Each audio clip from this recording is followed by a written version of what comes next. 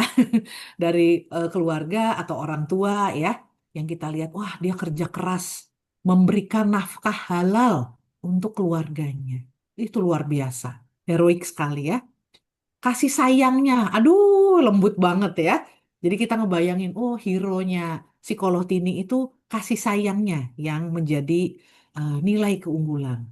Dari Kak Mimi, rela berkorban, mengharukan sekali ya. Hero itu luar biasa dan kualitasnya karena dia rela berkorban. Sementara banyak orang yang mendingan ngorbanin orang lain gitu ya, tapi dia malah rela berkorban.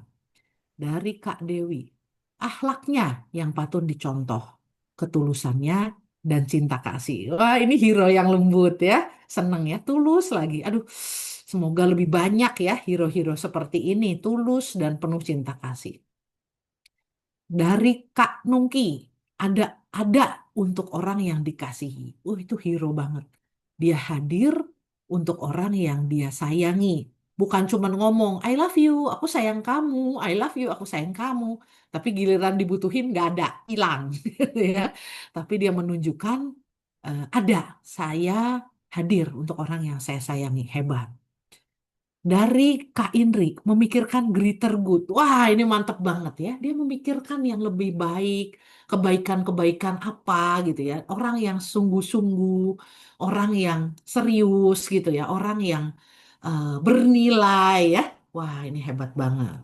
Terima kasih. Dari suster nih. Wah, selamat datang suster, selamat malam.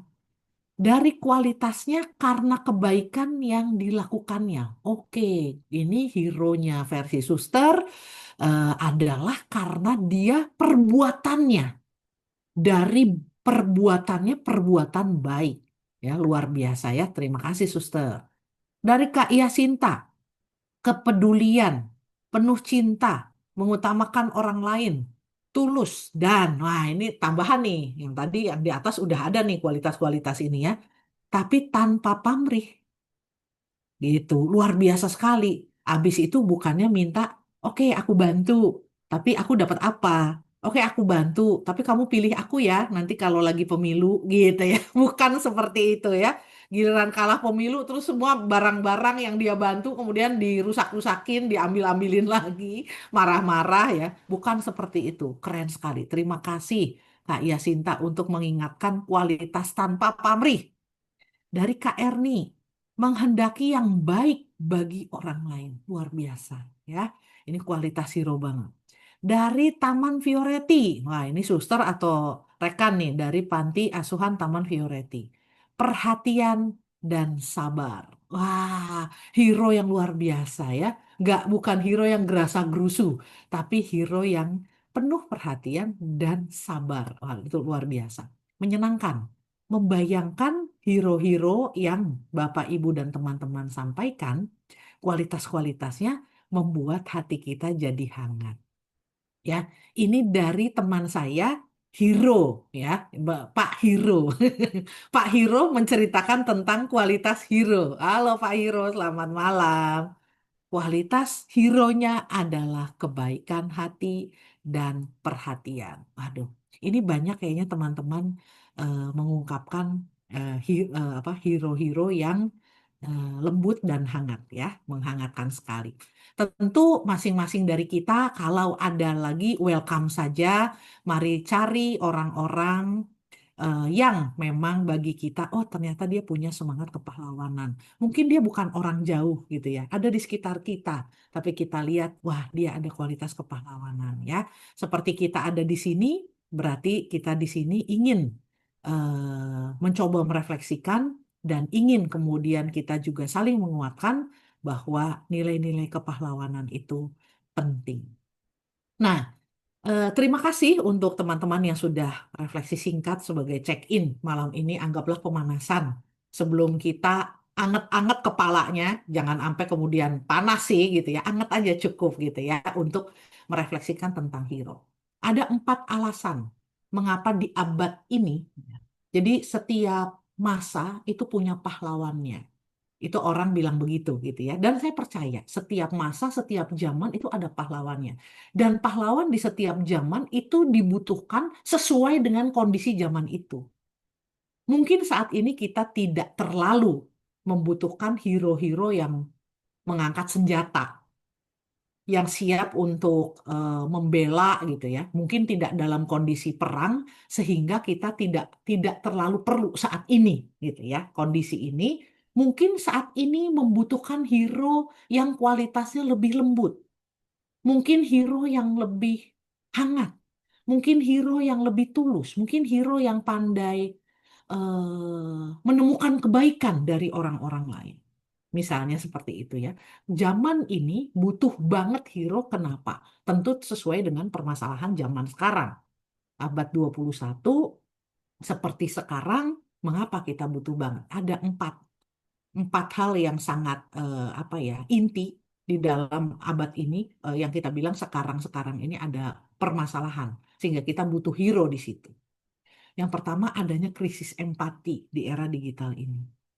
Kenapa krisis empati? Mungkin teman-teman dan kolega semua juga mengikuti ya berita-berita kondisi-kondisi yang anomali di dalam kehidupan kita, seorang anak SMA ya. Misalnya dengan anak SMA memberontak dan punya pikiran-pikiran, ini apa, lingkungan saya itu nggak bagus, pengen saya hancurkan. Kebanyakan remaja punya pikiran itu. Pengen rebel, pengen merubah, pengen melakukan revolusi, itu remaja wajar punya pikiran itu. Tapi menjadi tidak wajar kemudian ketika dorongan atau pikiran-pikiran itu diwujudkan dalam bentuk ngebom sekolahnya. Bahwa 7 bom, 4-nya sudah aktif, luka-luka, dia sudah siap gitu ya. Dia mengganti bajunya sebelum dia memutuskan itu, membawa senjata mainan, tapi simbol apa kita nggak tahu, pasti itu semua ada maksudnya. Kenapa bisa seperti itu? Kenapa sekarang marah boleh, cemburu boleh, tapi nggak usah ngebunuh kali. Tidak suka sama orang boleh, berantem sama orang nggak cocok boleh, tapi juga nggak usah menyiksa dan membunuh ataupun mempermalukan dia di sosial media. Itulah yang cerita. Nah, tapi kenapa kita bisa mengalami ini di zaman ini? Kenapa? Karena adanya krisis empati. Kenapa bisa ada krisis empati? Kita itu, informasi itu banjir, termasuk informasi-informasi yang mengandung unsur kekerasan, pornografi, kebencian. Itu juga over, itu juga banyak. Kalau kita membenci seseorang atau sekelompok orang, informasi yang kita dapatin di era digital ini begitu mudah untuk mendukung kebencian kita. Jadi tadinya bencinya 0 sampai 10 misalnya 4, karena kita terus mencari ataupun disajikan informasi-informasi, makanya disebut overstimulasi. Kelebihan. Tadinya 4 bisa jadi 9, bisa jadi 10.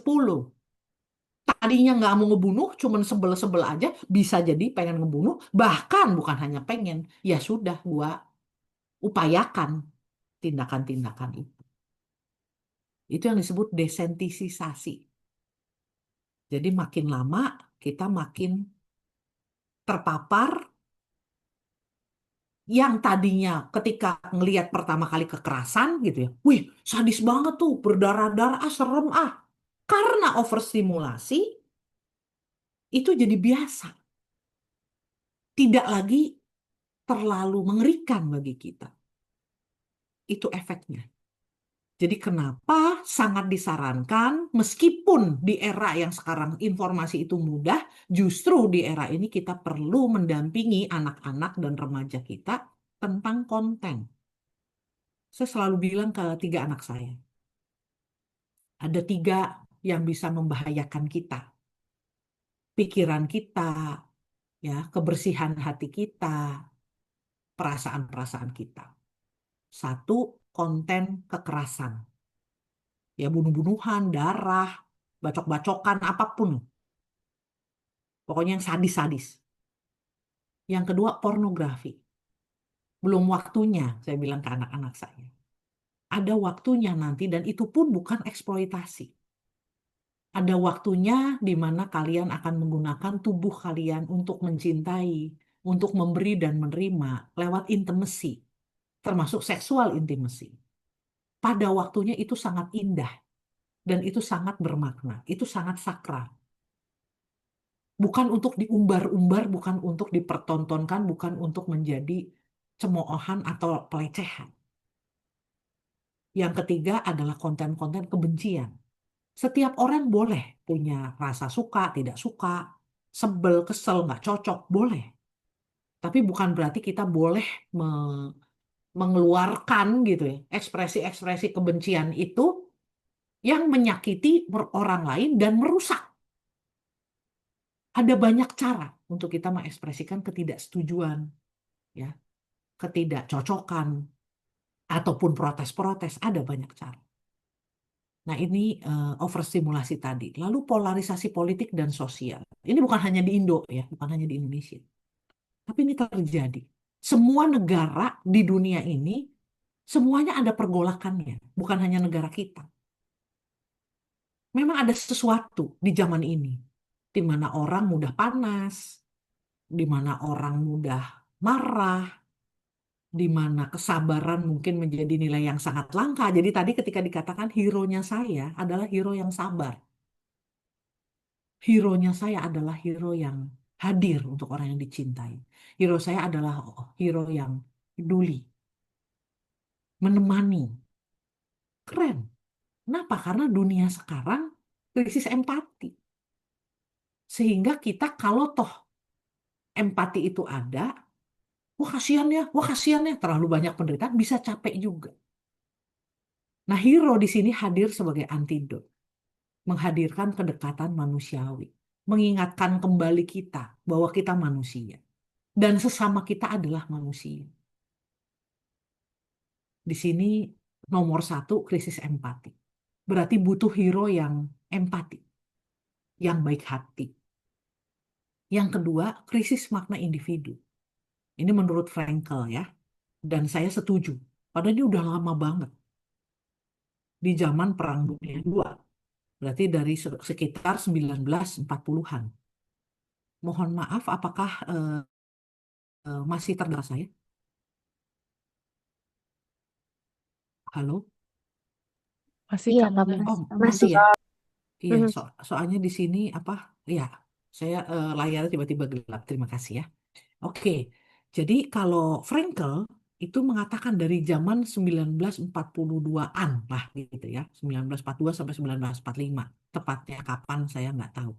Dia mengatakan bahwa manusia modern itu mengalami eksistensial vakum, kekosongan eksistensi. Seperti orang nggak punya atau tidak tahu akarnya. Kalau orang bilang seperti layang-layang putus. Hidup, terbang, kelihatan, wah gitu ya. Tapi nggak punya tali pengikatnya, nggak tahu akarnya. Itu yang disebut eksistensial vakum. Dan percayakah teman-teman dan kolega, eksistensial vakum ini yang kita sekarang sebut misalnya krisis apa spiritual, kita nggak tahu arah hidup kita merasa sangat empty, merasa sangat lonely di dunia yang super padat kayak begini, orang lonely dan rasa emptiness. Dan itu rasa yang nggak enak banget. Orang mengupayakan untuk keluar dari penderitaan akibat eksistensial vakum ini caranya banyak. Oke, kita dunia gemerlap. Oke, kita pesta terus. Oke, kita jangan kalau malam jangan sendirian. Kita main aja sama temen, nongkrong-nongkrong, ngebut-ngebutan, main, mabok, apapun. Untuk menghindari rasa tidak enak ini. Untuk menghindari penderitaan jenis ini. Kita mengalami krisis tentang makna individu untuk apa kita ada. Dan hero di sini dibutuhkan memberi makna melalui pelayanan dan keberanian dia. Keberaniannya hero ini bukan unjuk otot. Nih, lihat otot gue. Bukan. Kalau zaman sekarang hero-nya bukan itu. Keberanian untuk tidak populer. Keberanian mungkin kita berbeda dengan kebanyakan orang. Keberanian untuk mengambil resiko dari tindakan-tindakan. Dibilang pahlawan kesiangan. Ah, lu sok suci. Lu tahu apa? Lu umur masih muda, bisa ngapain? Lu kemarin baru lahir, sekarang udah bacot. Gitu. Butuh keberanian untuk melakukan hal-hal yang dunia kita tidak sedang begitu. Semua orang lagi krisis, jadi ketika ada orang yang muncul, belum tentu diterima. Wah, syukurlah ada kamu untuk membantu kami yang mengalami krisis. Enggak, ada juga dicemooh. Jangan disangka orang akan berterima kasih dengan sifat-sifat hero itu. Belum tentu dihargai. Banyak kan malah nggak dihargai. Butuh keberanian untuk memilih yang benar, bukan yang enak. Lalu yang ketiga, tantangan global abad 21 apa sih? Kerusakan lingkungan. Butuh hero yang juga peduli lingkungan. Butuh heroisme juga di isu lingkungan. Kenapa? Karena ini masalah abad ini. Jangan nunggu badai matahari, jangan nunggu apa, tapi kita lingkungan ini udah nggak kuat gitu, menopang kita yang terlalu rakus. Kalau kita tidak serakah, mungkin kita cukup makan, ya, minum, udara bersih di-share, air bersih masih ada. Tapi karena kita rakus, mengeksploitasi alam, ya kerusakan lingkungan. Ketidaksetaraan ekonomi itu fakta. Dan akan lebih senjang lagi. Yang kaya makin kaya, yang miskin makin miskin. Kenapa? Karena kebijakan-kebijakan dan pembuat kebijakan pro kepada yang kaya. Jadi aturan, regulasi, apapun yang dibuat, kalau tidak pro kepada orang kecil, ya siap-siap semakin miskin yang miskin. Karena mereka udah nggak punya akses pendidikan yang baik, nggak punya akses kepada kebijakan, dia nggak bisa bikin kebijakan, jelata. Dia cuma bisa ngikut aja. Nah, yang membuat kebijakan tidak heroisme. Ya tentu ini akan makin senjang. Kekerasan dan intoleransi meningkat. Ya, nah, jadi di sini butuh hero yang mungkin bukan orang kuat, powerful, atau mungkin bukan orang dengan jabatan tinggi, tapi orang yang tidak menyerah pada keputusasaan.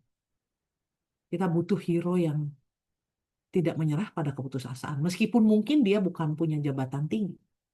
Tapi saya sangat berharap, saya berdoa, bukan hanya berharap, berdoa. Dan sangat ingin terlibat dan terus terlibat dalam mendidik generasi muda, calon pemimpin-pemimpin kita.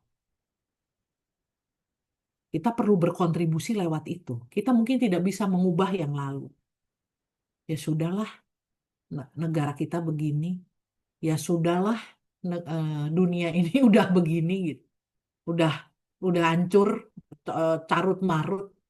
Tapi ketika melihat generasi penerus, anak-anak, remaja, jangan cemari mereka. Biarkan mereka juga bisa menjadi pahlawan-pahlawan untuk zamannya. Jangan kita boikot kebaikan-kebaikan mereka. Dengan racun-racun yang kita berikan. Nggak boleh. Orang tuh harus punya semangat ambisi yang tinggi. Kamu tuh jangan terlalu gampang untuk iniin teman. Kamu sendiri gimana? Kita begitu ke generasi alfa. Itu kita sedang menghabisi mereka. Kita suruh generasi alfa berkompetisi seperti semangat kompetisi generasi X. Itu namanya kita meracuni generasi alfa. Kasian kalau kita lakukan itu. Lalu yang terakhir, kultus individu versus relasi. Sekarang ini memang karena banyak orang yang tidak mature. Bertumbuh dewasa, umurnya tambah tua, tapi tidak tambah matang kepribadiannya. Itu yang menjadi inti dari Peter Pan Syndrome. Makin lama makin tua, tidak bisa ditolak. Nambah satu setiap tahun. Setiap detik kita bertambah tua, bukan hanya setiap tahun. Tetapi usia kematangan emosinya, kematangan pribadinya, nggak ikutan. Entah ketinggalan di mana, entah berhenti di usia berapa. Nah, dengan ketidakmatangan pribadi, bagi bukan hanya satu orang, dua orang. Sehingga kalau orang yang belum menjadi pribadi yang matang, wajar mereka sulit untuk memikirkan orang lain. Untuk mempunyai perspektif yang lebih luas. Sehingga akhirnya self-centered. Altruisme, heroisme, semangat menolong orang, dibilangnya bodoh. Dibilangnya lemah. Dibilangnya, kalau ini gampang aja. Saya punya banyak teman psikolog. Ini teman ya, teman psikolog. Kisah nyata. Ketika mereka mau jadi psikolog, kan sekolah, nggak mungkin tiba-tiba jadi psikolog. Sekolah dulu, S1 psikologi. Kalau sekarang berarti habis S1 psikologi harus ambil profesi psikologi, ya sekitar 1,5-2 tahun. Gitu. Jadi kuliah S1 4 tahun, tambah 2 tahun lah, 6 tahun jadi psikolog. Mau masuk S1 psikologi. Dari orang tua, dari yang lain. Ngapain? Ngapain masuk psikologi? Ngurusin orang gila? Ngapain? Mendingan bisnis, mendingan marketing, finance, udah jelas ada duitnya. Lu mau jadi apa jadi psikolog? Lu mau jadi apa? Lihat tuh saudara-saudara lu, dilihatin sepupunya sukses, sepupunya kaya, sepupunya apa. Itu budaya kita sekarang. Jangan marah sama, iya tuh, benci, jangan. Dunia memang seperti itu sekarang. Kita terima. Oh, dunianya seperti itu. Tapi ada orang-orang tertentu yang ketika dia memilih major keilmuan, dia memilih jalan hidup, itu bukan saya. Bukan sekedar me, but we. Tapi itu memang tidak populer. Siap dianggap bodoh, dianggap nggak laku, dianggap aneh. Memang itu kenyataannya, gitu ya. Jadi kadang-kadang siapa yang memberangus semangat-semangat heroisme, siapa yang membuat semangat heroisme itu sulit untuk bertumbuh subur, ketika kita tidak menghargai itikat-itikat baik. Kita bungkam, kita bodoh-bodohin, kita bilang bahwa itu nggak ada masa depan. Lama-lama ciut. Nggak semua orang kuat gitu ya. Itikatnya baik, itikatnya apa, tapi dihina-hina, nggak semuanya kuat. Ya syukur-syukur ada yang kuat, yang contoh-contohnya ada di orang-orang yang tadi Ibu dan Bapak teman-teman sebutkan di kolom chat. Sifat-sifat itu ada. Ya syukur Alhamdulillah gitu ya. Nah, apa itu heroism? Saya melihat dari filsafat, psikologi, dari dua itu. Ya, kalau dari filsafat, Aristoteles mengatakan itu adalah sebuah keberanian moral. Menegakkan moral, mengikuti hati nurani kita, itu tidak mudah. Itu butuh keberanian. Dan itu adalah, dari Kierkegaard, itu adalah pilihan otentik. Itu memang pilihan dia. Genuine dari dia. Bukan, lu dong, tolong, semangat kepahlawanan dong, harus begini dong. Bukan. Tapi pilihan otentik dari dia. Lalu dari Plato dan Levinas melampaui diri demi sesuatu yang baik. Tadi ini ada semua, yang teman-teman bilang ada contoh-contoh ini ya. Kerelaan memikul penderitaan demi nilai, Nietzsche. Ini yang tadi ada kolega yang mengatakan rela berkorban. Rela berkorban itu bukan stupid, tapi dia melihat sesuatu yang lebih besar. Bukan hanya kepentingan saya. Rela berkorban itu adalah tanda-tanda kematangan pribadi. Jadi kalau kita mau tahu kita sudah mature atau belum sebagai manusia, sudah dewasa, bukan sekedar tua, itu adalah kita rela berkorban. Kita sayang diri kita sayang. Kita pengen diri kita baik, sehat, sejahtera, pengen. Semua orang gitu. Justru diri yang kita sayangi ini, diri yang berharga ini, saya betul-betul menyayangi diri saya. Ketika saya menemukan sesuatu yang jauh lebih besar dari saya, berarti sayang dan dedikasi saya kepada sesuatu itu luar biasa. Kalau kita tidak sayang diri kita sendiri, saya itu pribadi yang rusak, Mona itu orang brengsek, Mona itu orang jelek, kemudian saya mencintai sesuatu. Saya tergila-gila pada sesuatu. Dipertanyakan kemampuan saya mencintai orang itu. Dipertanyakan ya, harus dipertanyakan. Kalau saya aja tidak menyayangi diri saya sendiri, saya tidak menghargai diri saya sendiri. Terus saya bilang, wah saya menyayangi kamu lebih dari diri saya sendiri. Berarti cintanya murah. Cintanya murahan. Wong kamu aja nggak berhasil mencintai dirimu. Kok mau mencintai orang lain? Tapi kalau kita menganggap diri kita berharga, mencintai, kita mau menjaga diri kita, memberikan apa yang diri kita butuhkan.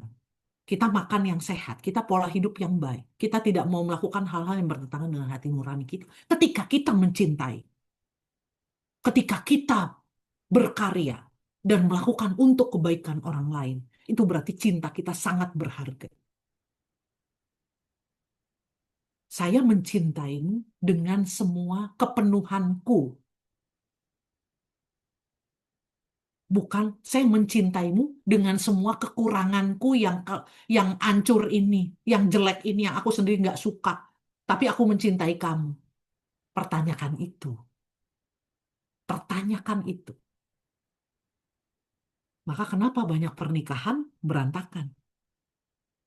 Orang yang bermasalah sama dirinya menikahi orang yang bermasalah juga sama dirinya. Tapi mereka mengira saling mencintai. Apa nggak hancur perkawinannya? Mau mencintai diri sendiri aja belum bisa. Mau mencintai orang lain, katanya kamu lebih penting dari diriku.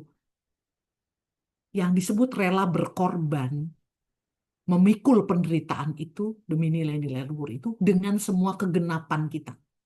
Finish our business. Bukan unfinished business. Itu kematangan pribadi. Filsafat mengingatkan kita tentang tokoh hero. Jadi hero itu bukan jadi hero karena hidup dia nggak penting. Saya bukan jadi hero rela mati bukan karena saya pengen bunuh diri. Bukan. Hidup saya berharga. Tapi hidup saya yang berharga itu saya dedikasikan untuk keselamatan kamu, keselamatan kalian. Pengorbanan hero itu berharga. Bukan karena dia ngelepeh hidupnya sendiri, bukan. Maka hero itu keren. Karena buah dia bukan sampah. Dia sendiri orang keren, tapi dia melakukan untuk sesuatu yang lebih keren lagi yang dia bilang, bahkan kalian lebih penting daripada saya. Itu persembahan besar. Ini PR besar, PR kita. Maka saya dan teman-teman ketika memikirkan nama untuk yayasan yang akan kami buat, gimana nih kita buat yayasan supaya kita bisa menjangkau semua kalangan. Soalnya kalau ke Ed Familia takut pada takut. Walaupun Ed Familia bagus, mahal. Ya, kita harus bikin apa nih? Yang terpikir pertama kemudian heroism. Dari kata hero. Ini yang dunia ini butuhkan. Maka walaupun masih kecil, umur baru 1, tapi kecil-kecil cabai rawit. Karena dia hero. Nah, kalau psikologi mandang heroism apa? Tindakan yang melibatkan risiko pribadi yang signifikan. Ini dari Philip Zimbardo. Kalau yang senang psikologi sosial, tolong baca buku-buku Zimbardo. Dia ini orang keren banget. Ya, seorang profesor yang keren banget karena dia berani keluar gitu ya dan membuktikan manusia punya sisi jelek-jeleknya, sisi egoisnya, tapi manusia juga punya sisi-sisi baiknya bisa melampaui. Jadi kita melihat hero dalam kacamata yang hero merakyat. Bukan hero yang jauh, yang wah kayak suci banget, susah banget gitu. Tapi psikologi dari penelitian-penelitian Philip Zimbardo membuktikan hero itu bisa muncul hero in everyday life. Jangan nunggu perang. Jangan nunggu perang dunia 3. Jangan nunggu COVID lagi. Jangan. Ya, orang-orang yang melakukan melibatkan risiko pribadi bisa aja gua ketularan, bisa aja gua jadi uangnya kurang, bisa aja gua dicela, bisa aja gua juga mungkin dalam bahaya gitu ya. Tapi saya melakukan itu dengan resiko itu untuk orang lain atau untuk nilai moral yang lebih tinggi. Tanpa habis itu tagih. Kan gua udah tolongin lo ya tadi ya. Ini gua beresiko lo nolongin lo. Nih sekian 200 juta. Kalau enggak mati lo anak lo. Misalnya gitu. Ya, psikologi mengatakan ditambahkan tanpa harapan balas jasa. Jadi maknanya dalam heroisme itu secara umum ya, secara general, diri kita kalau tentang semangat kepahlawanan, transformasi diri menjadi agen kebaikan, itu heroism. Keberanian untuk tidak pasif terhadap ketidakadilan. Ya, kita perlu menunjukkan sikap kita. Bukan, ya udahlah, emang dunia begitu dan nggak ngapa-ngapain. Lakukan sesuatu, apa aja, nggak harus yang besar atau nggak harus yang aneh, nggak harus yang kita nggak bisa. Lakukan dari hal kecil sederhana yang kita bisa melakukan perubahan. Ya HSI 1 tahun belum bisa ngapa-ngapain lah. Yang kalau kita bilang wah bagaimana gitu, yang terlalu bagaimana. Tapi bikin begini kan nggak apa-apa, bisa. Pakai Zoom, atau kita ada Zoom-nya, undang siapa yang mau berminat dengan apa. Kita refleksi bersama. Itu heroisme yang dilakukan HSI. Lakukan. Bisanya apa? Gitu. Support group bikin. Kenapa nggak mau bikin? Bikin. Banyak orang menderita kok. Dikumpulin per tema-tema. Ayo kita buat. Gitu ya, itu. Menolak hidup dalam ketakutan dan atau egoisme. Takut aja, terus egois aja. Udahlah, nggak usah. Yang penting keluarga saya aman, keluarga saya selamat. Nggak mau lakukan yang lebih. Ya, ini semoga ini bisa keluar dari itu ya, maknanya itu. Nah, lalu kita mau lihat nilai-nilai hero apa aja. Ya, kita akan lihat. Yang pertama, courage. Memilih yang benar, bukan yang enak. Bukan yang aman, bukan yang menyenangkan. Syukur-syukur yang benar itu enak, aman, menyenangkan. Ya, rapopo. Itu namanya keberuntungan. Hoki namanya. Jadi udah benar, enak, nyaman, menyenangkan. Ya, syukur, alhamdulillah. Tapi kalau harus memilih, pilihnya yang benar. Lalu courage itu berarti keberanian moral lebih hebat dari keberanian fisik. Sekarang, zaman sekarang. Ya, keberanian moral itu lebih. Karena isu moral lebih bermasalah gitu ya. Lagi jadi isu, lebih menantang. Lalu menanggung risiko dari tindakan yang diambil. Itu butuh courage ya. Nilai hero yang kedua, belas kasih. Kesediaan merasa sakit bersama yang terluka.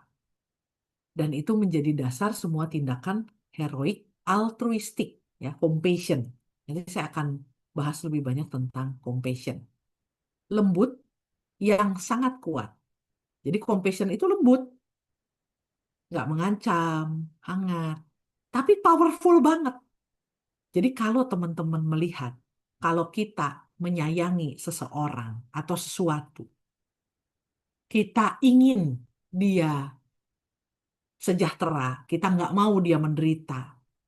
Motivasi itu kuat untuk membuat kita mau bekerja keras, mencari nafkah halal, membayangkan anak-anak kita gitu ya, mereka tumbuh dengan sehat, mereka makan yang sehat, bukan jenis makanannya aja yang sehat, pakai sayur, buah, susu, bukan hanya itu, tapi halal.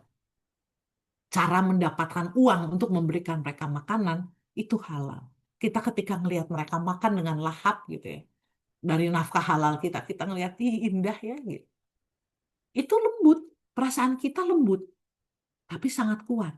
Kita capek, pergi pagi, pulang malam, macet, dapat berbagai tantangan. Sementara orang lain gampang dapat duit, pakai cara korupsi. Gitu.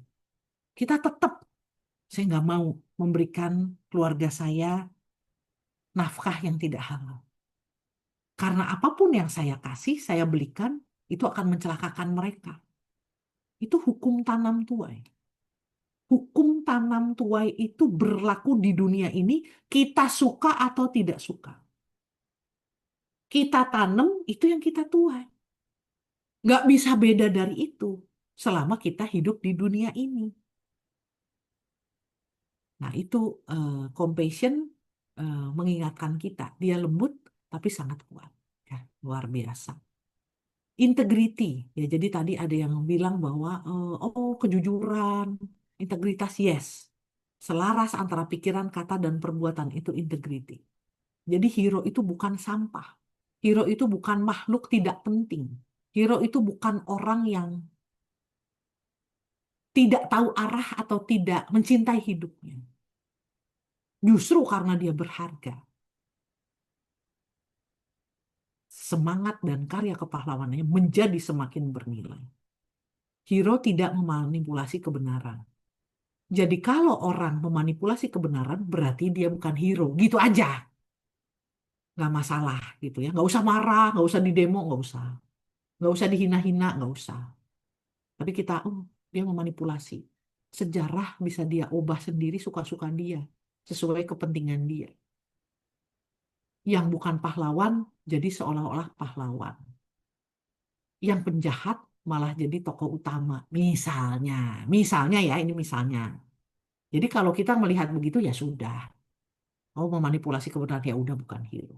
Loh, tapi dia dikasih jabatan hero, ya terserah. Kita juga nggak bisa apa-apa gitu ya. Tapi kita tahu apa hero yang sebenarnya. Dan kita berbuat sesuatu untuk semangat kepahlawanan yang sebenarnya. Nggak apa-apa orang mau membohongi dirinya sendiri, mau berpura-pura, nggak apa-apa. Tapi kita jangan, gitu ya. Lalu tindakan heroik bukan untuk pansos. Pansos tahu ya, panjat sosial. Jadi kalau kita melakukan hal-hal heroik, tapi kita taruh di Instagram, ini aku memberi nafkah pada fakir miskin. Terus taruh lagi di potret, taruh lagi ini aku sedang, ya itu namanya bukan hero. Karena tadi hero itu tanpa pamrih. Kalau ini berarti pamrihnya adalah pansos. Supaya tenar, ya berarti bukan hero. Ya nggak apa-apa, kita masih syukur-syukur dia bagaimanapun tetap melakukan pro-social behavior. Ya nggak apa-apa. Makasih ya, kamu melakukan pro-social behavior. Makasih ya, kamu menolong, memberi makan orang miskin. Udah, nggak apa-apa, tetap makasih. Baik kan perbuatannya. Bahwa dia bukan hero, ya nggak apa-apa. Ya berarti belum aja kualitasnya Ad- masuk. Nggak usah kita benci juga. Ya. Nilai hero sacrifice tadi ada ya. Mau berkorban, mau menanggung. Ini prinsip kemurahan hati, generosity. Itu adalah the good science. Kemurahan hati itu banyak sekali dibahas di ilmu-ilmu baik yang dikembangkan oleh psikologi positif. Rela melepas kenyamanan demi memberi bagi orang lain. Dan tidak mengharap jasa itu sacrifice. Kalau mengharap balas jasa itu namanya bukan sacrifice. Dan yang terakhir nilai hero adalah hope. Adanya hero membuat kita punya semangat. Tindakan heroik memelihara dan menghadirkan harapan bagi dirinya dan orang lain. Tindakan heroism menularkan emosi positif, kekaguman, kehangatan hati, semangat juang, compassion, rasa haru. Itu rasa-rasa manusia yang indah, yang membuat kita terkoneksi dengan manusia lain. Ya karena kekaguman pada tokoh-tokoh pahlawan, kita terinspirasi. Wah, saya juga mau berbuat kebaikan seperti itu. Di hati kita timbul kehangatan ketika kita melakukan sesuatu yang kind. Dan itu menjadi inspirasi kebaikan dan chain of kindness. HSI 3 itu chain of kindness. Itu tugasnya HSI.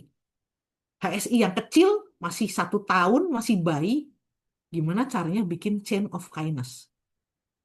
Karena itu dasar dari humanity. Jangan jadi robot. Manusia lebih indah daripada robot, daripada AI, daripada mesin. Jangan iri dengan sifat-sifat robot. Dan untuk humanity kita, untuk kemanusiaan kita, untuk menjadi semakin manusia, chain of kindness. Lakukan rantai kebaikan. Jadi bagian dari rantai kebaikan. itu akan menjadi harapan buat kondisi yang seperti ini. Baik, sekarang saya akan berfokus, mungkin saya akan singkat saja supaya menggenapi refleksi-refleksi kita tadi. Saya akan membawakan penelitian-penelitian empiris, ini bisa dilihat di jurnal-jurnal penelitian, tapi saya rangkum aja, tentang kenapa kita sekarang butuh hero yang lembut, butuh hero yang compassion, bukan hero yang eh, nggak apa-apa, gagah, kuat, seneng banget gitu ya. Ganteng, cantik boleh, tapi lebih sifatnya compassion, lebih sifatnya lembut. Kenapa kita butuh hero yang melipur penderitaan? Saya ingin memperkuat di situ dengan membawakan penelitian-penelitian empiris. Ada 7 penelitian yang saya bawa. By the way, ini dari teman-teman HSI, kalau dari para peserta membutuhkan PDF-nya, boleh ya. Barangkali nanti bisa dicari lagi. Ya, penelitiannya di jurnal-jurnal. Karena ini dari artikel jurnal, jadi kalau diakses bisa. Compassion memprediksi kesiapan berperilaku heroik. Ini Zimbardo dan Franco, 2016. Orang dengan tingkat empati, concern, dan compassion yang tinggi. Jadi ada alat ukur compassion. Diukur dulu orang-orang. Ini empirik ya, data penelitian. Jadi bukan ngarang-ngarang. Oh, Bu Mona nih mencoba kawin-kawinkan compassion dengan heroism suka-suka. Tidak suka-suka. Saya ingin membuktikan mengapa kita butuh hero yang compassionate di abad ini. Dari 7 penelitian ini. Yang pertama, compassion memprediksi kesiapan berperilaku heroik. Jadi orang yang compassionnya tinggi, ketika dia diperhadapkan pada, gimana nih, ada kondisi yang krisis, ada willingness to risk harm. Jadi mungkin dia punya risiko, tapi dia ambil. Karena compassionnya. Bukan karena emang gue pengen mati aja, sekalian gue bunuh diri, hitung-hitung. Bukan. Itu bukan heroisme. Kalau saya pengen pergi ikut perang, membela misalnya Palestina, atau membela siapapun misalnya gitu ya. Tapi alasannya karena hidup gue udah nggak berharga. Itu bukanlah hero. Nggak apa-apa juga kalau motivasinya begitu. Tapi itu bukan hero gitu aja. Gitu ya. Tapi kalau kita justru merasa hidup kita berharga, tapi kita mau meresikokannya untuk sesuatu yang lebih bernilai, itu hero baru. Bukan karena tidak berharganya ya. Tapi dia ketika harus mengambil resiko, dia mau ambil resiko. Karena compassionnya itu. Lalu higher moral courage. Jadi moral courage, keberanian moralnya lebih tinggi. Kalau dia harus berbenturan dengan orang-orang ataupun kondisi yang tidak bermoral, dia akan hadapi. Lalu dia lebih ready untuk bertindak di dalam kondisi yang emergency. Orang dengan compassion yang tinggi. Ini hasil riset. Silahkan dicari Franco Zimbardo 2016. Penelitian kedua. Compassion meningkatkan moral courage. Gitu ya, keberanian moral. Ini Slover and Holmes 2019. Compassion tinggi, orang lebih mampu menentang ketidakadilan. Jadi lebih berani untuk bersuara kalau ada ketidakadilan. Lebih mau melapor kalau melihat ketidakadilan, bukan hanya menjadi saksi bisu. Banyak orang yang tidak punya mental hero kalau melihat ketidakadilan jadi saksi bisu. Apa bedanya sama batu atau tembok? Pertanyaan saya itu. Tembok juga menjadi saksi bisu dari misalnya kekerasan di dalam keluarga. Ada gampar-gamparan atau anak disiksa. Saksi bisunya tembok dan anggota keluarga lainnya. Kalau tidak punya moral courage yang cukup. Ya, jadi compassion yang tinggi membuat kita mampu lebih menentang ketidakadilan. Dan ketika itu disuarakan, ketika itu kemudian tentu dengan cara yang santun. Hero juga harus cerdik. Cari cara yang terbaik, cari cara yang santun. Karena kalau enggak, belum jadi hero, belum kita bertindak apa-apa, udah masuk penjara. Atau udah masuk rumah sakit jiwa. Hati-hati. Jadi hero pun harus pintar. Contohnya, orang punya yang compassion tinggi lebih mudah membela korban bullying, melawan diskriminasi yang terjadi di sekitarnya. Bahkan ini penelitian ini ada di kereta, misalnya ya, dia melihat ada orang rasis, misalnya gitu. Dia bisa stand up. dan melakukan whistleblowing. Ini teman-teman yang mungkin di perusahaannya atau mengetahui gitu ya, di organisasi ada sistem whistleblowing. Ya, jadi ada kanal di mana kita bisa melaporkan terjadinya kekerasan atau terjadinya ketidakadilan atau apapun gitu ya, tanpa dia akan dibuka identitasnya. Tuh si Mona tuh yang ngadu tuh cupu banget, ngaduin dasar parah tuh. Enggak, karena identitas si pengadu, si pelapor dilindungi. Itu whistleblowing. Dan ketika dibuat sistem whistleblowing, ternyata orang-orang yang compassion tinggi itu adalah orang yang melakukan whistleblowing itu. Diukur gitu ya. Wah, lu berani ya menyuarakan ada pelecehan seksual nih di organisasi kita sendiri. Yang dilakukan oleh orang kita sendiri. Pimpinannya gitu ya. Yang itu sangat dominan ya. Beresiko dia melakukan itu. Tapi karena ada sistem whistleblowing, dia lapor. Lapor. Wah, ada beberapa laporan yang masuk gitu ya. Tentang orang yang sama melakukan pelecehan. Masing-masing mungkin nggak tahu bahwa sini lapor, bisa tidak tahu gitu. Nah itu orang yang dilihat-lihat yang lapor itu adalah yang compassionnya tinggi. Ya, wah keren ya. Yang ketiga, ini neuroscience. Ini ngomongin biologi. Jadi silahkan aja kalau nggak percaya, tapi ini biologi, ini badan kita, ini hormon kita. Compassion mengaktifkan jaringan care and courage. Di otak kita, termasuk prefrontal cortex, ya ini sini ada PFC, gitu ya, itu akan teraktivasi. Yang ketika area tersebut teraktivasi, dia akan menunjukkan keberanian secara fisik untuk melakukan sesuatu, termasuk membela. Dan moral, keberanian fisik dan moral. Jadi secara biologis, compassion memicu respon saraf yang mendorong perilaku-perilaku heroik. Jadi yang menciptakan Anda dan saya, yang maha kuasa, yang pemilik semesta ini, sang pencipta, itu sebetulnya sudah memodali kita dengan kecenderungan-kecenderungan heroisme. Dia lebih mendukung kita baik daripada kita jahat. Yang menciptakan kita ya.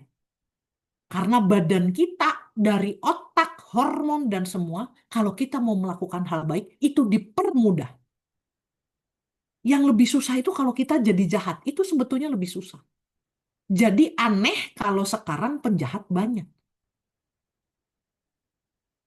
Karena semua perangkat kita yang menciptakan kita sudah membuatnya untuk memudahkan kita itu baik. Untuk jahat itu sebetulnya bertentangan dengan hati nurani, dengan diri kita sendiri. Dan kalau jahat, kita pikirannya jahat, apa kita juga penyakitan, kita juga tidak sehat, kita juga cepat mati. Dalam tanda petik, cepat mati itu mati nurani. Kata orang, kenapa ya orang baik umurnya pendek, orang jahat umurnya panjang. Itu dikasih kesempatan buat bertobat gitu. Tapi kalau masih tidak juga bertobat, ya sudah gitu. Apa boleh buat? Mau apa? Gitu ya. Jadi secara biologis, compassion memicu respon saraf yang mendorong heroisme. Kita didukung untuk heroic action kita. Lalu compassion training meningkatkan perilaku heroik. Jadi saya menyarankan HSI bikin compassion training. Karena ini meningkatkan perilaku heroik. Ini 2 minggu doang padahal. Jadi si Weng et al. 2013, Psychological Science, nanti dicari, dia lakukan pelatihan compassion 2 minggu. Ternyata dalam 2 minggu rasa empati naik, willingness to help strangers loh, bukan saudara, bukan anak, bukan keluarganya sendiri, orang lain yang membutuhkan bantuan, willingness untuk help others naik.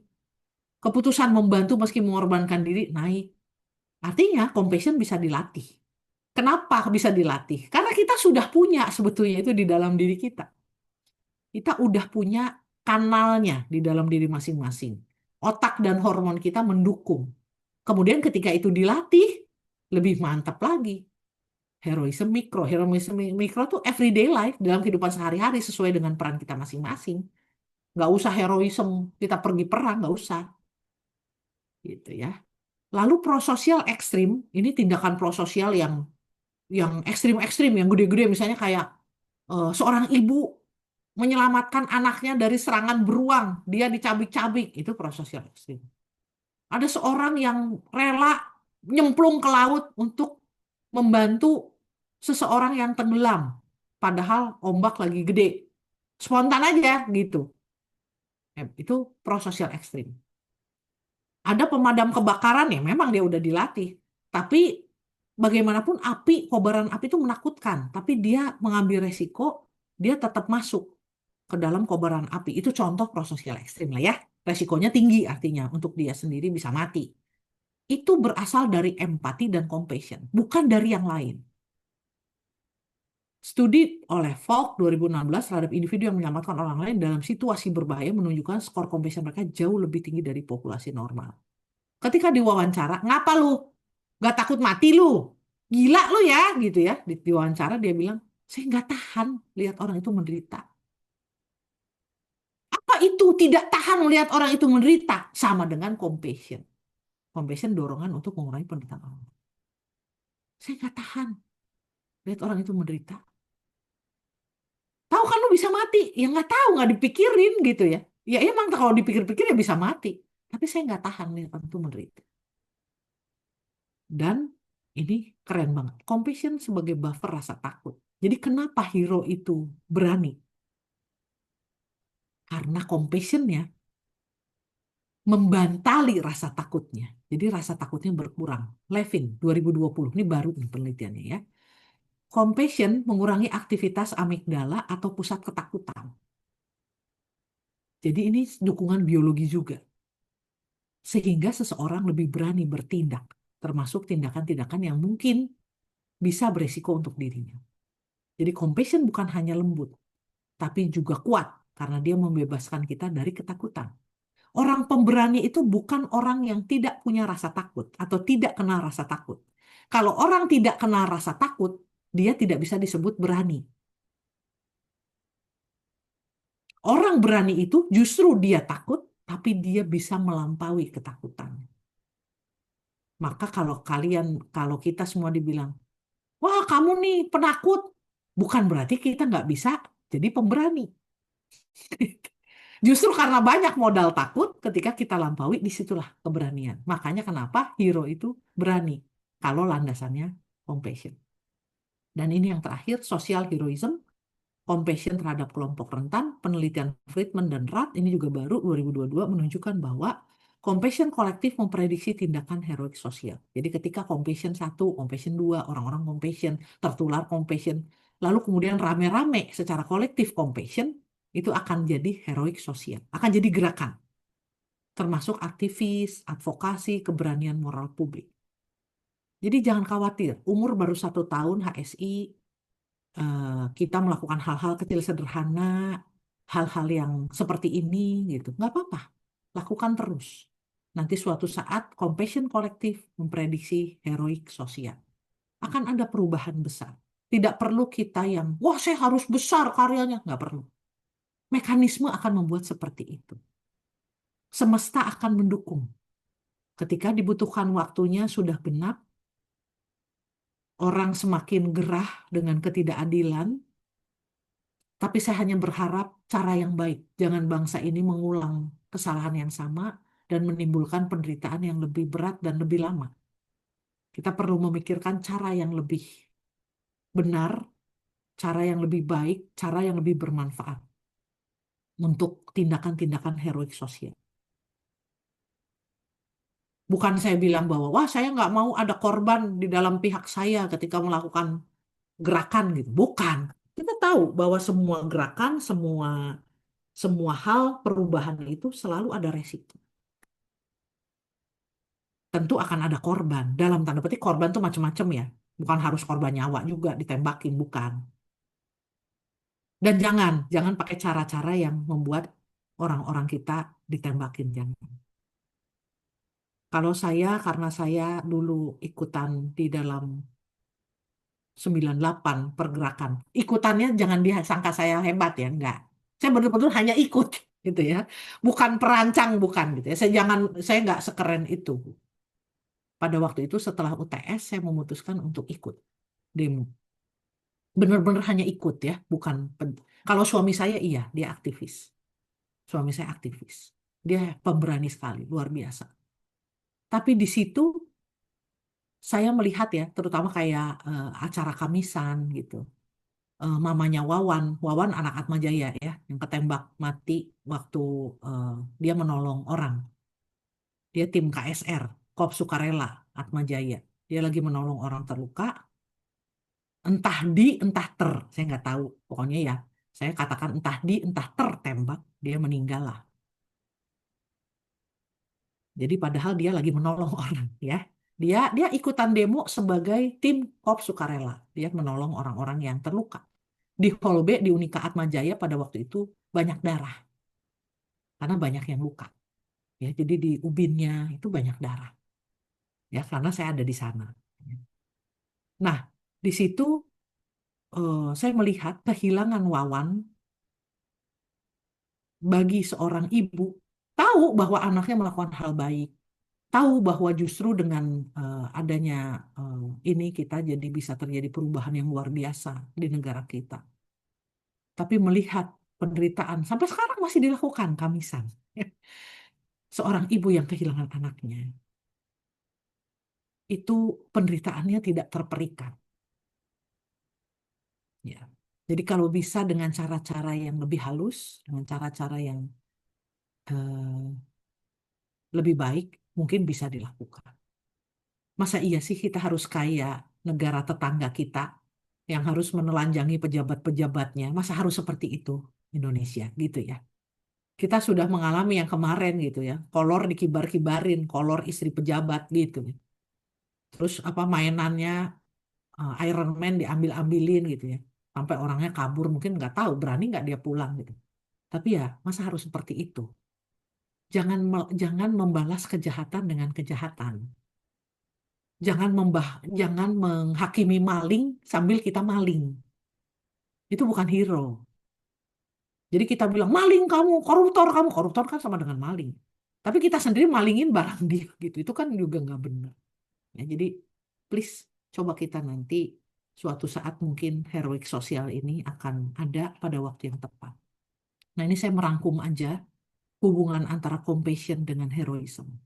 Bagaimana tepatnya compassion itu melahirkan para pahlawan. Compassion itu menghasilkan empathic concern. Di situ kita punya moral obligation, tanggung jawab moral lebih tinggi, motivasi menolong, kerelaan untuk mengambil resiko, dan melakukan tindakan heroik. Ini hasil penelitian, 7 hasil penelitian tadi ya. Lalu compassion bekerja melalui 4 mekanisme di dalam heroism. 1, secara emosi, membuat kita sadar penderitaan orang lain, dan menciptakan kehangatan emosional. Ada koneksi antara kita dengan orang yang menderita. Secara kognitif memberi perspektif moral. Ini yang benar harus dilakukan. Mungkin ini tidak enak. Bahkan mungkin ini tidak aman untuk saya. Tapi ini yang harus dilakukan. Secara kognitif itu decision-nya dia. Yang ketiga, motivational. Menimbulkan dorongan menolong bukan hanya simpati saja. Aduh, aku simpati nih. Aduh, kesian ya. Aduh, ya ampun, pasti sedih banget ya. Bukan hanya itu.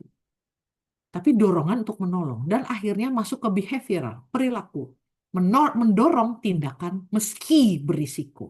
Jadi yang tadi motivasi untuk menolong itu dilakukan. Meski berisiko. Tanpa compassion, heroism berubah menjadi tindakan impulsif atau bahkan agresif. Jadi jangan ngaku-ngaku heroism kalau kita ngebantai-bantain orang. Ngebakar-bakarin rumah orang. Ngejarah rumah orang. Jangan. Bukan itu hero. Jangan direduksi makna heroism. Jangan dibikin hero itu jadi cacat. Jangan dirusak heroism dengan perilaku-perilaku impulsif dan agresif. Jangan.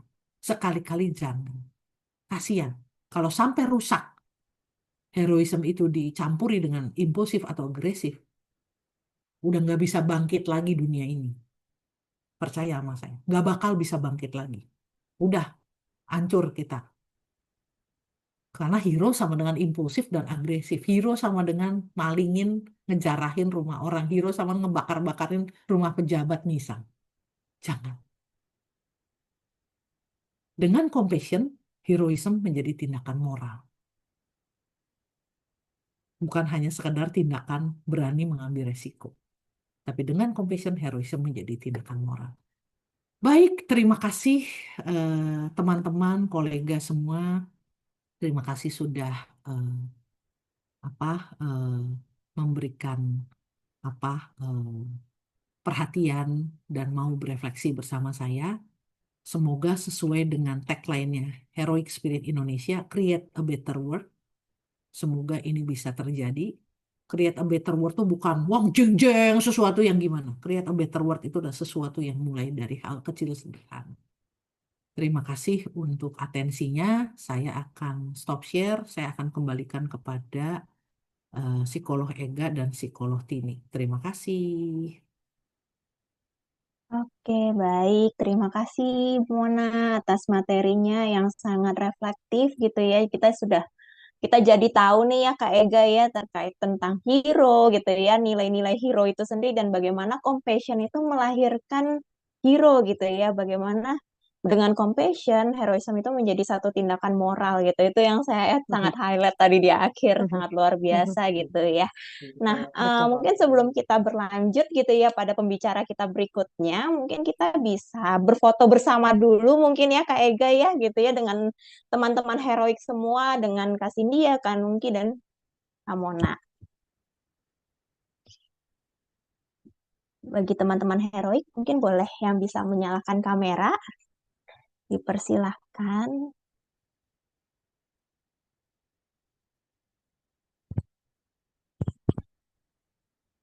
Oke, masih sedang membuka.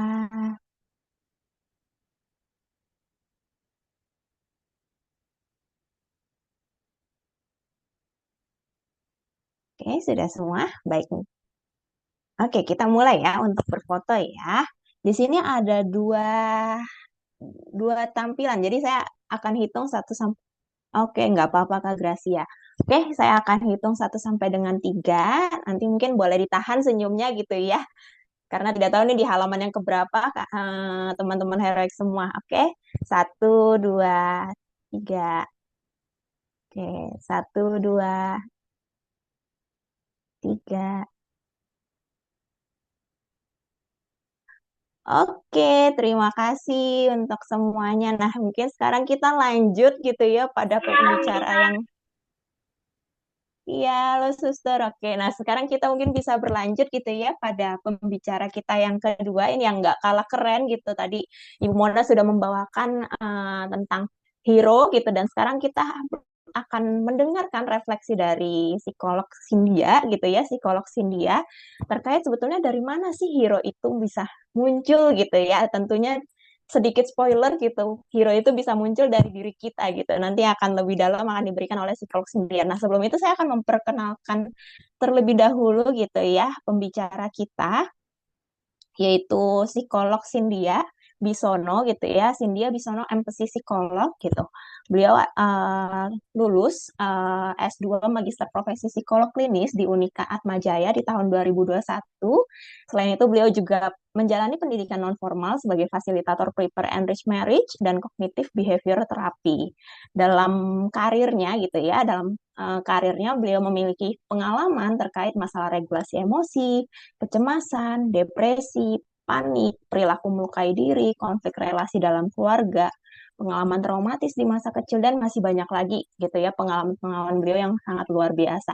Tanpa berlama-lama lagi gitu ya, mungkin untuk waktu dan tempat bisa saya berikan, silakan psikolog Cynthia.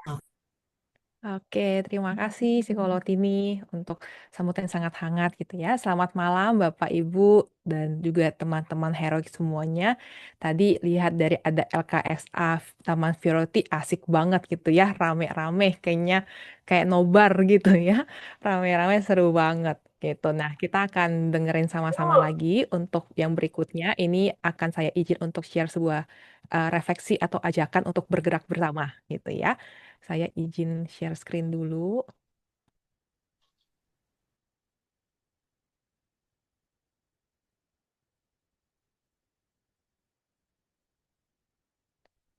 Oke, baik. Nah, tadi kita sudah mendengarkan sebuah refleksi yang sangat dalam gitu ya dari Ibu Mona berkaitan dengan heroism in action. Tentunya ternyata heroism ini juga berlandaskan dengan belas kasih. Mungkin ada beberapa Bapak Ibu, rekan-rekan, teman heroik yang juga sudah ikut webinar kita yang pertama gitu ya yang terkait dengan compassion. Nah, saya akan sharekan sedikit gitu ya terkait dengan eh, ajakan untuk kita bisa bergerak bersama untuk punya hidup yang bermanfaat dan hidup yang berdampak gitu ya. Nah, tadi kalau dengar dari refleksi dari Ibu Mona, yang saya sangat adalah ternyata hero itu tidak selalu lahir dari kekuatan yang besar, tapi justru dari hati yang nggak tahan melihat penderitaan yang ada gitu ya. Untuk itu heroism juga nggak hanya bicara tentang keberanian yang ekstrim, tapi bagaimana nih kita ini punya compassion yang menggerakkan kita untuk bertindak, menolong, menghadirkan ada harapan, dan juga bukan sekedar rasa iba, tapi membuat kita merasa tergerak untuk bertindak. Nah, karena itu kami dari HSI akan mengajak kita berefleksi sama-sama untuk kita bisa bergerak bersama. Nah, sebelum itu saya izin untuk menampilkan sebuah video gitu ya. Kita nonton bersama terkait ini namanya Unsung gitu ya. Dia disebut dengan Hero of Kindness. Seperti apa bentuknya kita saksikan bersama dulu ya.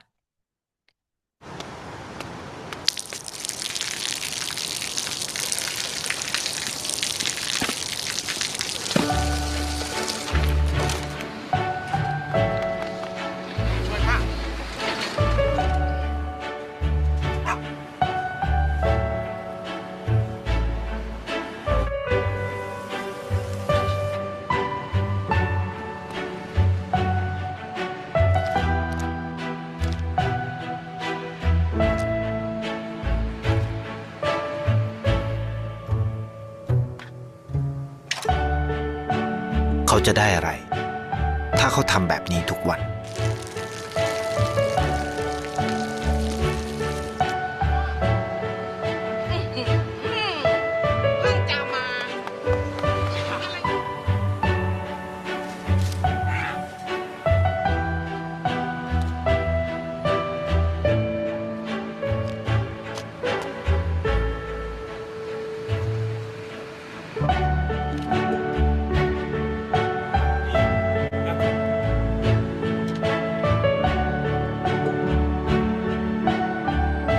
เขาจะไม่ได้อะไรเลย ไม่ได้รวยขึ้น ไม่ได้ออกทีวี ไม่มีใครรู้จัก ไม่ได้มีชื่อเสียงที่มากขึ้น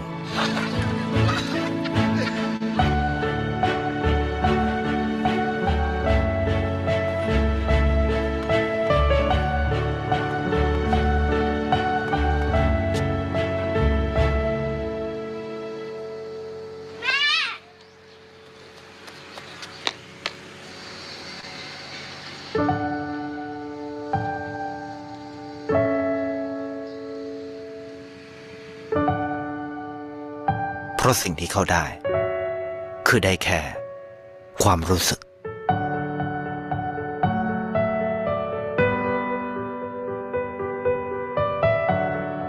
ได้เห็นความสุข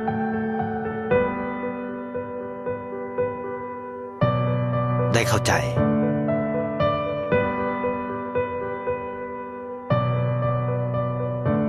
ได้ความรัก ได้ในสิ่งที่เงินซื้อไม่ได้ ได้โลกที่สวยงามกว่าเดิม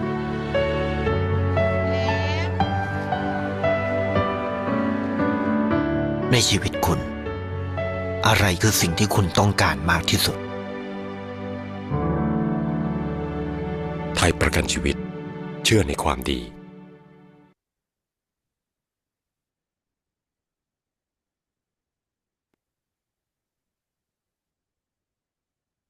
Ya, dari hasil video tadi gitu ya, kita nonton sama-sama ada satu video namanya adalah Unsung gitu ya, dia melakukan sebuah kebaikan. Mungkin ketika kita melakukan satu kebaikan yang berdasarkan compassion, orang-orang sekitar kita bertanya-tanya gitu ya, untuk apa kita melakukan itu? Tapi pada akhirnya seseorang melakukan apa yang jadi disebut dengan kebaikan itu tidak harus hidupnya itu sebagai orang yang mungkin dia kaya, terkenal, punya jabatan, tapi setiap kita itu punya hati yang bisa bergerak gitu ya, tergerak untuk melakukan satu kebaikan untuk sekitar kita.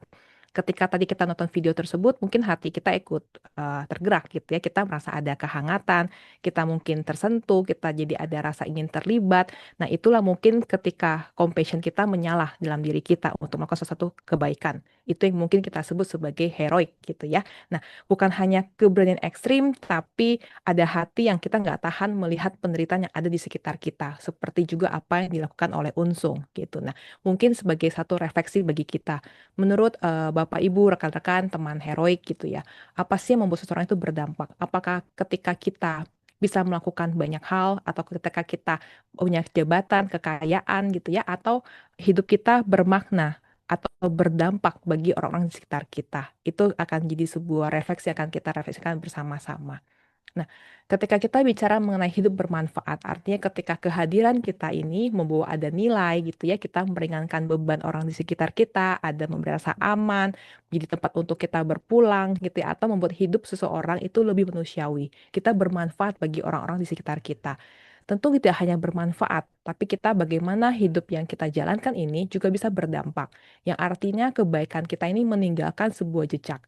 Ada legasinya, menciptakan sebuah efek berantai. Karena itu di HSI kami memiliki satu bidang yang disebut dengan social change of kindness gitu ya. Sehingga apa satu kebaikan yang kita lakukan itu punya efek berantai terus menerus menular gitu ya. Dan menginspirasi orang lain tentunya untuk melakukan hal yang sama juga. Bukan tentang seberapa besar sih apa yang kita lakukan. Tadi kalau kata Ibu Mona, bukan soal besar-besarannya, tapi seberapa dalam apa yang kita lakukan itu berdampak bagi orang yang kita berikan kebaikannya gitu ya. Nah, untuk itu, ini sebuah refleksi gitu. Mungkin dari Bapak, Ibu, rekan-rekan yang hadir, kalau kita coba refleksikan dari apa yang sudah kita bahas bersama, mungkin itu terkait dengan compassion. Hari ini kita bicara mengenai heroism gitu ya. Dari semua mungkin kemampuan kita, pengetahuan kita, atau pengalaman yang kita miliki, apa manfaat yang bisa saya berikan untuk orang lain? Mungkin kita coba refleksi juga gitu ya, tidak hanya berdiri hanya selesai di diri kita sendiri, tapi bagaimana apa yang kita miliki ini bisa kita bagikan juga untuk orang-orang di sekitar kita. Atau selama ini kepada siapa saya sudah memberikan dampak. Atau mungkin Bapak Ibu rekan-rekan refleksi juga, ada nggak ada orang lain yang kita rasa kita sebenarnya bisa berdampak, tapi belum kita lakukan. Siapakah itu? Apakah mungkin bisa kita mulai gitu ya, dari besok, minggu depan, kita mulai melakukan dari hal-hal kecil kita setiap hari supaya kita bisa melakukan langkah-langkah kecil yang disebut hero-hero in everyday life gitu ya. Nah, itu mungkin bisa kita lakukan bersama. Untuk itu kami juga mengajak Bapak, Ibu, rekan-rekan, teman heroik untuk kita bergerak bersama dengan HSI. Bagaimana kita bisa membawa dampak, ada manfaat bagi orang sekitar kita. Nah, jika Bapak, Ibu, rekan-rekan gitu ya, ada yang tertarik dengan apa yang HSI lakukan atau pengen mengenal HSI lebih dalam atau tertarik untuk menjadi mungkin relawan untuk karya sosial, volunteer atau mungkin menjadi donatur sebagai sponsor kebaikan gitu ya, atau bahkan mungkin ada yang tertarik dengan media sosial, ingin bergabung dalam sosial campaign gitu ya, penyebar harapan lewat media sosial, atau mungkin punya keahlian tertentu untuk bisa expert sharing gitu ya, berbagi keahlian dan keterampilan tertentu, atau mungkin Bapak, Ibu, rekan-rekan ingin berkolaborasi dengan HSI, punya komunitas, organisasi yang rasanya membutuhkan layanan psikologi, kami sangat terbuka dan sangat siap untuk kita bisa bekerja bersama gitu ya. Mungkin kita tidak bisa menolong semua orang, tapi kita bisa mulai dari satu orang, satu komunitas, satu langkah bermakna yang harapannya akan menjadi hero-hero gitu ya, yang juga akan terus menyebarkan kebaikan kepada banyak orang. Jadi kalau Bapak, Ibu, rekan-rekan, teman-teman heroik gitu ya, ada yang tertarik, bisa menghubungi kami dan kita bisa diskusikan dengan lebih dalam gitu ya. Nah, ini ada beberapa gerakan-gerakan yang sedang dilakukan oleh HSI saat ini. Di Bapak Ibu yang tertarik dengan psikologi kebencanaan, kami sedang mengadakan pelatihan gitu ya.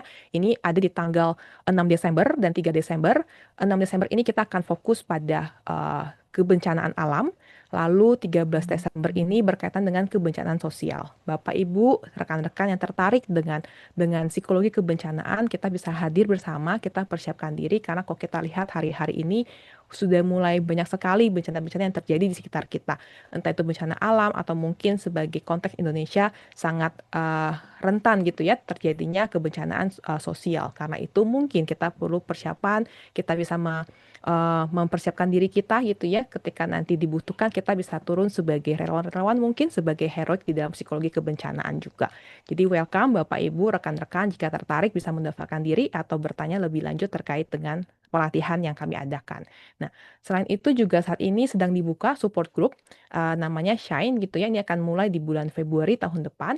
Jadi Bapak Ibu, rekan-rekan yang tertarik, mungkin kita bisa jadi hero untuk diri kita sendiri dulu. Jika kita merasa kita butuh bantuan, kita butuh support gitu ya, bisa bergabung di support group kami gitu ya. Ini di Shine, nanti teman-teman, Bapak Ibu, rekan-rekan bisa juga mencari tahu lebih lanjut terkait dengan support group ini. Lalu berikutnya juga seperti tadi dijelaskan oleh psikolog Ega dan juga konselor Nungki gitu ya, bahwa kami ada AFI Counseling Center. Ini bergerak sebagai satu layanan konseling yang dilayani oleh konselor-konselor kami. Di sini ada menjadi ruang aman untuk diri kita untuk mengalami pemulihan, pertumbuhan. Jadi Bapak Ibu rekan-rekan yang mungkin membutuhkan layanan konseling gitu ya, atau mungkin membutuhkan layanan konseling untuk referensi untuk orang lain, bisa menghubungi juga di AFI Counseling Center gitu. Jadi welcome sekali untuk diakses bersama. Nah, semoga apa yang kita bagikan malam hari ini bisa menjadi satu kegerakan bagi kita semua gitu ya. Kita bergerak sama-sama bersama dengan HSI untuk bisa menciptakan satu kehidupan yang jauh lebih baik gitu ya. Jadi ada compassion di dalamnya dan juga ada gerakan-gerakan heroik yang kita lakukan untuk menciptakan kehidupan yang jauh lebih baik. Mungkin itu kita bisa kembalikan ke psikolog Ega dan psikolog Tini.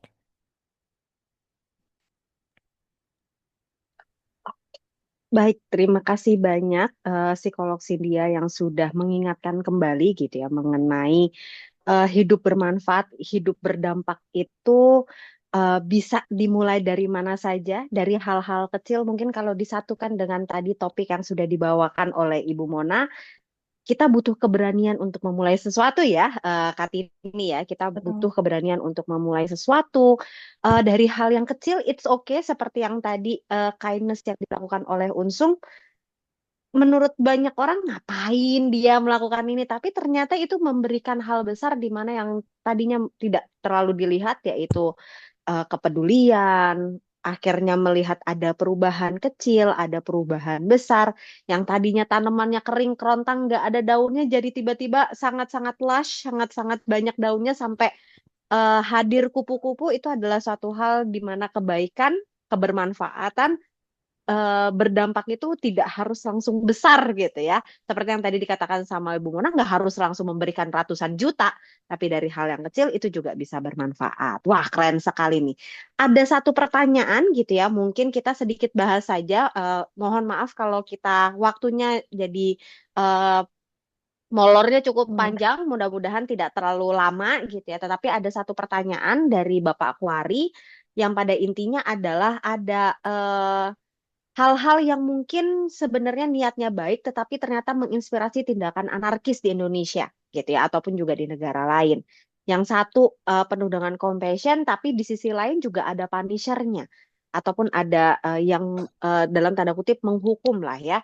Tetapi seolah-olah menyeimbangkan kegelapan dan juga cahaya, sebagaimana ajaran filsafat yang sudah lama punah. Bagaimana tanggapannya? Ini mungkin kalau dari psikolog Cynthia, kalau ada jawabannya ataupun ada pendapat dari psikolog Cynthia boleh. Nanti mungkin kalau dari psikolog Mona atau Ibu Mona nanti akan kami masukkan ke dalam Instagram kami gitu ya. Jadi silahkan boleh di follow heroic spirit _ IND gitu. Mungkin silahkan dari psikolog Cynthia.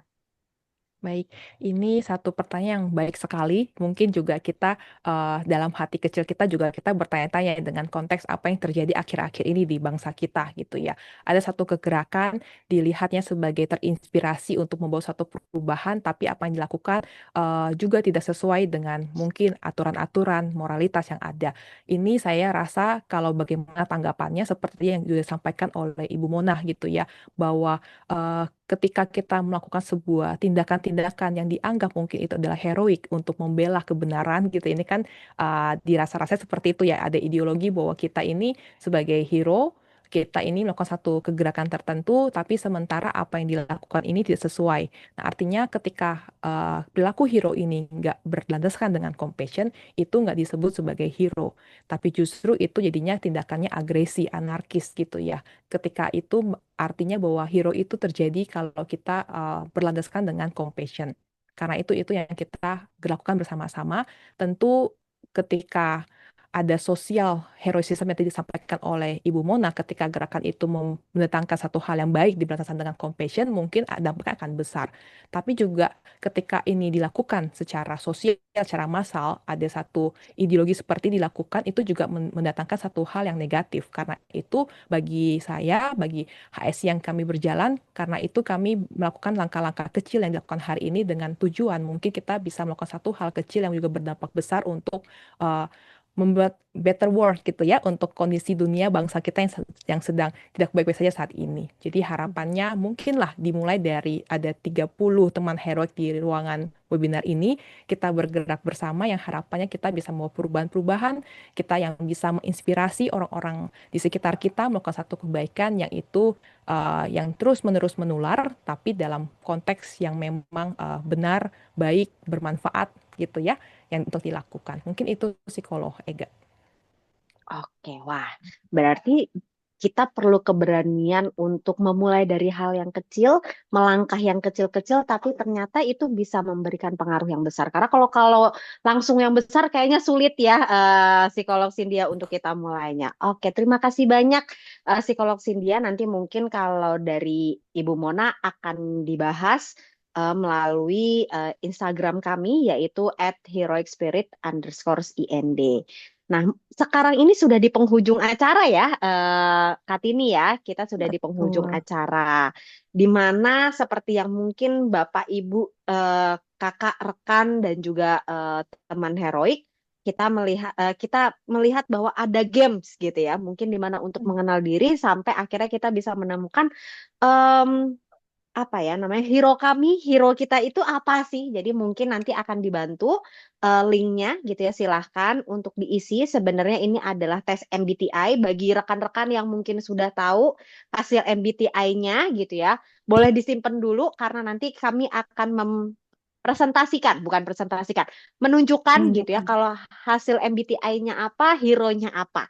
Jadi mungkin kita coba waktu sekitar 5 menit kali ya, akan ditemani oleh lagu. Setelah itu kita akan bahas sama-sama hero kita apa. Bagi yang sudah tahu hero-nya apa, boleh banget nih untuk dicantumkan di kolom chat ya, Kartini ya. Nanti kami dari tim HSI juga akan menuliskan hero kami apa. Oke, baiklah kalau begitu silahkan untuk mengisi linknya. Tidak terlalu panjang karena ini yang singkat sekali. Jadi silahkan untuk diisi 5 menit ke depan.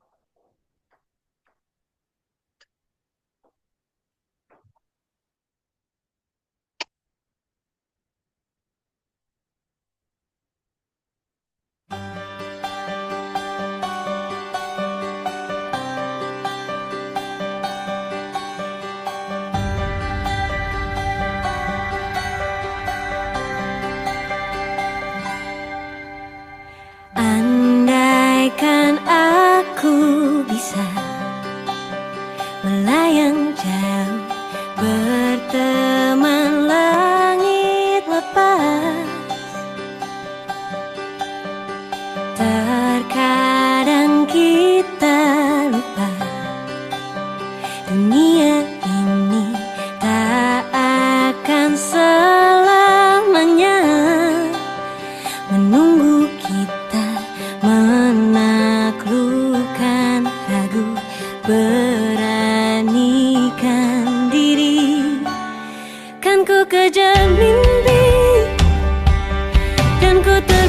tinggi. Tak ada kata tidak, ku pasti bisa. Kan ku coba lagi, ditemani pagi. Tak ada yang tak mungkin, ku pasti bisa.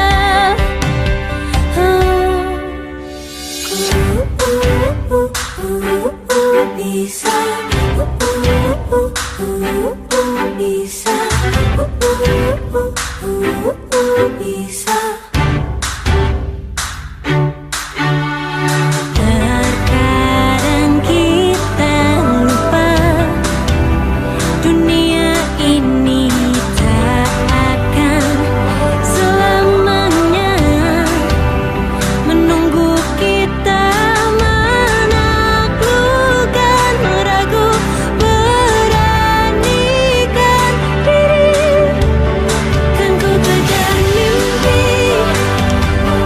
kan ku terbang tinggi.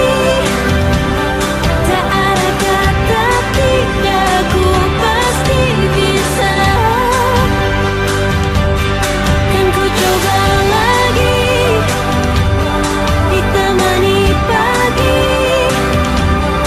Tak ada yang tak mungkin, ku pasti bisa.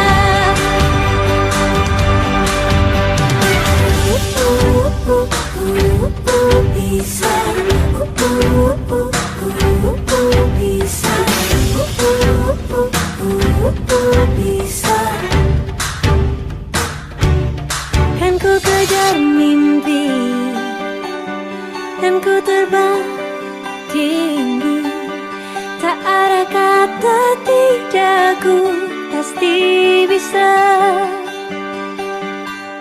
Kan ku coba lagi, ditemani pagi. Tak ada yang tak mungkin, ku pasti bisa. Tak ada yang tak mungkin, ku pasti bisa. Tak ada yang tak mungkin, ku pasti bisa. Bisa.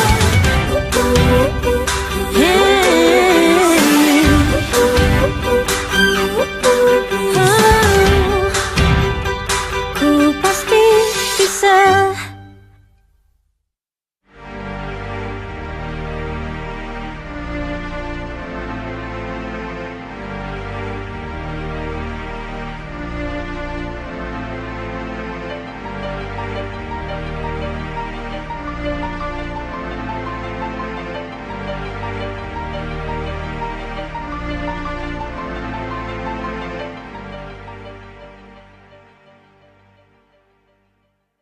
Saya pasti bisa. Saya Oke, baik. Nah, mungkin karena sudah 5 menit gitu ya, bagi rekan-rekan yang mungkin belum bisa, nanti akan kami berikan gitu ya linknya di WA grup kita, WA grup Heroism in Action ini. Jadi bisa silahkan dicoba. Terus juga nanti untuk PPT data-data, misalnya contoh kayak, oh hasil ini hero-nya apa, hasil ini hero-nya apa, itu nanti bisa dilihat. Nah, mungkin saya izin untuk share screen terlebih dahulu untuk hasil dari sebentar. Hasil dari tes 16PF ini, hasil-hasilnya apa saja, hero-heronya apa saja. Jadi bisa nanti dilihat, nanti juga PPT-nya akan kami berikan di grup. Jadi bisa disinkronkan gitu ya, mungkin bisa dikatakan seperti itu. Oke, apakah ini sudah terlihat? Mungkin Masih sedang dalam loading, Kak. proses ya. Mm-mm. Oke, sudah Oke. terlihat ya seharusnya. Oke, sebelumnya welcome para hero semuanya. Kita akan membahas hero-hero apa saja. Jadi pada dasarnya tadi adalah tes 16PF, yaitu ada 16 macam personality ataupun juga tipe-tipe personality dari individu-individu.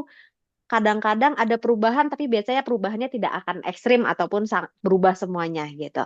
Tetapi kita menyangkut pautkan dari hasil personality tadi, 16 personality ini menjadi masing-masing hero-nya tuh apa sih gitu ya. Jadi, nah contoh INTJ, bagi hasilnya tadi saya lihat ada yang hasilnya INTJ ya. Kalau tidak salah Pak Kwari, INTJ itu Batman Pak, di mana strategis, visioner. Kalau yang hasilnya INTP itu Spock, di mana logis, analis. Ada juga yang hasilnya INFJ sama nih kayak saya. Saya juga hasilnya INFJ Elsa. Let it go gitu ya, visioner, empatik. Terus juga kalau hasilnya INFP itu adalah hero-nya Bell, di mana idealistis, sensitif. Terus juga ada ENTJ, itu adalah Optimus Prime dari film apa ya, saya nyampe lupa, Transformer kalau tidak salah, pemimpin yang tegas. Lalu ENTP itu ada Tony Stark yang jadi Iron Man, itu inovatif dan juga debat. ENFJ itu ada Mufasa dari Lion King, karismatik dan juga inspiratif. ENFP yaitu Aang dari Avatar, kreatif dan ceria. ISTJ yaitu Tadashi Hamada, di mana beliau itu individu yang disiplin, tradisional. ISTP itu Black Widow dari Avengers juga, taktis tetapi fleksibel. ISFJ itu ada Cinderella, Princess Cinderella, yaitu pelindung, setia. ISFP itu ada Moana, artistik dan juga bebas. Selanjutnya ada ESTJ itu Li Shang dari Mulan, kartun Mulan, yaitu tegas praktis. ESTP Flynn Rider itu dari kartunnya Rapunzel Tangled, berani spontan. ESFJ itu ada Woody dari Toy Story, sosial harmonis. ESFP itu Olaf dari Frozen, ceria spontan. Terus selanjutnya itu, sudah. Nah, itu adalah hasil-hasilnya. Mungkin bagi Bapak Ibu, rekan-rekan yang mungkin belum tahu karena belum sempat tesnya gitu ya, nanti akan diberikan di link, linknya akan diberikan di grup WA. Lalu juga nanti PPT yang barusan yang ada Flynn Rider, ada Elsa, ada Batman, ada yang lain-lainnya, itu juga nanti akan kami berikan. Jadi boleh silakan share, oh ternyata hero-nya saya itu ini loh. Jadi bisa kita bahas bersama-sama juga. Nah, karena sekarang ini sudah di penghujung waktu ya, mungkin ada pengumuman nih, silahkan Kartini kalau ada yang mau diumumkan mengenai voucher, di mana kita hari ini akan membagikan 2 voucher ya Kartini ya. Betul sekali Kak Ega, kita akan membagikan 2 voucher gitu ya, 1 voucher untuk potongan offline gitu ya, konseling offline, sama 1 lagi itu potongan untuk konseling online, yang dimana dari mana sih gitu ya Kak Ega ya gitu ya. Nah itu di situ yang pertama kita lihat untuk potongan konseling offline itu berdasarkan yang aktif banget nih kayaknya di IG-nya HSI ya Kak gitu ya. Kayaknya aktif banget nge-like, aktif banget kayaknya interact lah sama IG kita gitu. Itu sangat luar biasa dan itu sebagai bentuk apresiasi juga dari kita ya Kak ya. Gitu. Betul sekali. Nah, mungkin kita boleh langsung sebut aja kali ya Kak ya, siapa Boleh. orangnya. Boleh. Nanti silakan yang disebutkan boleh menghubungi secara pribadi melalui kolom chat gitu ya kepada saya ataupun juga kepada Kartini, agar nanti vouchernya akan kami kirimkan via email ataupun juga via nomor gitu ya. Nah, pemenang pertama yang mendapatkan voucher untuk konseling offline dan juga BioWell, tes BioWell, itu siapa nih Kartini? Di situ ada Pak Haryo. Ya, selamat Bapak Haryo Patrianto ya. Kartini, beliau sangat aktif nge-like-nge-likein gitu ya, foto-foto ataupun juga kegiatan-kegiatan, juga nge-like-nge-likein yang sempat apa tuh ya namanya, kegiatan yang kita buat secara online di Instagram ya. Beliau sangat-sangat aktif untuk nge-like. Nah, kalau untuk voucher yang kedua nih Kartini. Nah, ini untuk voucher potongan online konseling gitu ya. Itu ada Pak Kwari, karena tadi aktif bertanya gitu ya Kak.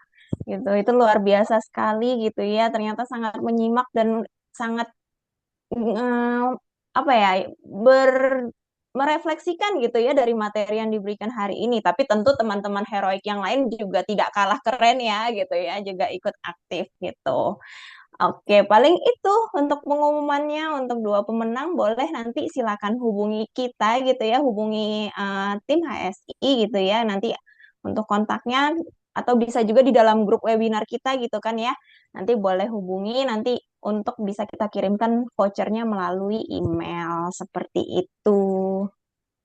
Oke, terima kasih banyak nih Kak Tini. Selamat untuk Pak Haryo dan juga Pak Akwari. Mudah-mudahan voucher ini bisa digunakan entah itu untuk diri sendiri ataupun rekan yang sekiranya membutuhkan itu juga diperbolehkan ya Kak Tini ya. Jadi silahkan untuk membagi karena kan tema kita adalah heroism in action. Mungkin kita merasa oh belum belum butuh untuk sesi konseling tapi ternyata ada orang terdekat yang membutuhkan. Voucher itu bisa diberikan gitu ya. Voucher itu bisa diberikan kepada orang yang memang membutuhkan. Nah, mohon maaf kalau kita terlambat sekitar 19 menit nih, hampir 20 menit gitu ya. Jadi terima kasih banyak bagi Bapak, Ibu, rekan, kakak, dan juga teman heroik sudah hadir, sudah berefleksi bersama-sama dengan kami, Yayasan Heroic Spirit Indonesia dalam webinar Heroism in Action, saatnya bergerak bersama. Karena tadi kita buka dengan doa, mungkin kita akhiri kegiatan malam hari ini dengan doa juga ya, Kak Tini ya. Oke, mari kita berdoa menurut agama dan kepercayaan masing-masing. Semoga kita semua juga diberikan kesehatan. Berdoa menurut agama dan kepercayaan masing-masing dimulai.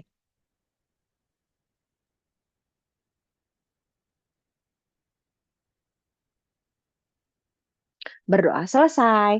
Oke, baik. Nah, bagi rekan-rekan yang tadi, aduh saya lupa nih hero-nya apa, jangan takut gitu ya. Nanti materinya akan kami berikan di grup. Jadi jangan langsung leave dari grup WA Heroism in Action karena semua materinya semua link yang nanti bisa digunakan oleh Bapak Ibu semuanya untuk mengetahui hero-nya apa itu nanti akan kami berikan di link WA.